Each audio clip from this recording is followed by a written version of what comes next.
ng bayan, maasahan anumang panahon. Magandang araw po sa ating lahat. Narito ang update sa lagay ng panahon ngayong Martes, April 23, 2024.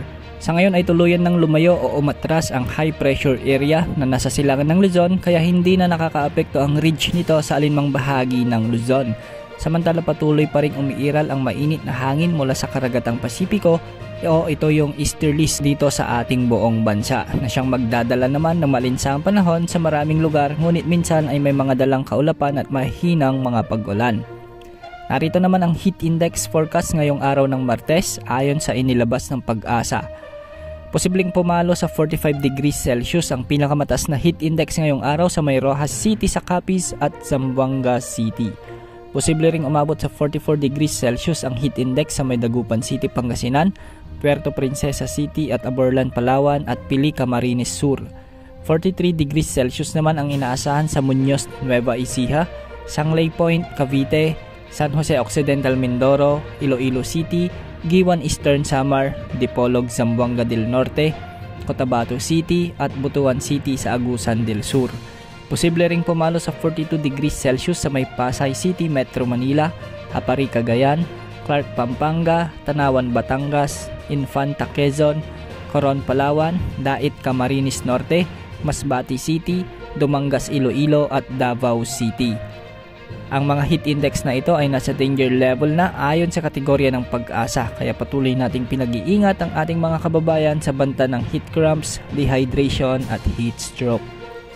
Sa mga susunod na araw at linggo, posibleng magiging madalas na ang pag-iral ng mga localized thunderstorms lalo na sa hapon at gabi. Madalas na nabubuo ang mga thunderstorms na ito tuwing nagsasalubungan ng mainit at malamig na hangin pagsapit ng hapon at gabi na minsan ay mga nagiging severe thunderstorms. Para naman sa lagay ng panahon ngayong araw sa Luzon, mababa pa rin ang banta ng pag-ulan ngayong araw. Ngunit posible lamang ang mga isolated rains at mga localized thunderstorms lalo na sa hapon at gabi sa ilang lugar. Sa Metro Manila ay magpapatuloy naman ang malinsangang panahon, ngunit posible rin ang mga isolated rains sa dakong hapon at gabi. Sa Visayas, Palawan kasama ang Calayan Islands at Occidental Mindoro ay magiging maalinsangan din ang panahon maliban sa mga kalat-kalat na pag-ulan sa bahagi ng rehiyon.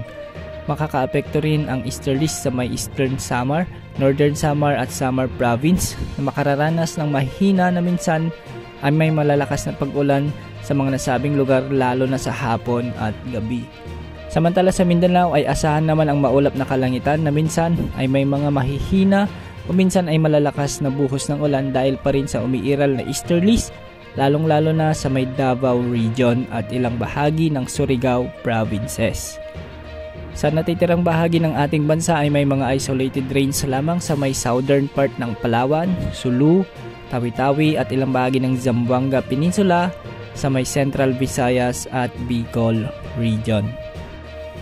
Ang mga pag-ulang ito ay dulot ng easterlies at ng mga localized thunderstorms. Sa ngayon, wala namang inakataas na gale warning sa mga karagatang sakop ng ating bansa at mababa rin ang tsansa na may mabuong bagong low pressure area at bagyo sa mga susunod na araw at linggo. At yan ang update sa lagay ng ating panahon. Ito po ang weather update ng bayan, maasahan anumang panahon.